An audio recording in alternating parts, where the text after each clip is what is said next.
Ayan yung mga bunker ng ano, mga US troops. Ayan, may ano pa siya, may pangsangga pa, may wall. Ayan, silipin natin yung loob. Tingnan nyo, ayan o. Ayan. Ayan o. Ayan ang mga imbaka nila ng panahon ng ano, gamit. Mga bala, ayan. Pero ngayon makikita mo siya parang ano na lang siya. Kala mo mga bundok na maliliit, ayan, tingnan mo. Ayan o.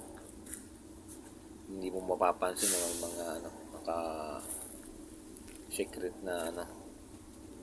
secret na taguan ng mga armas kasi tinubuan na siya ng mga kahoy. Ayan po sa ano yan, sa loob ng Subic Safari yan, sa magubat na parte ng Subic, Sambales. Ayan, ay malapit lang sa Subic Safari. Tingnan mo yung loob, ang madilim, baka may ahas diyan. Ayan, malapit yan sa may Croco Loco.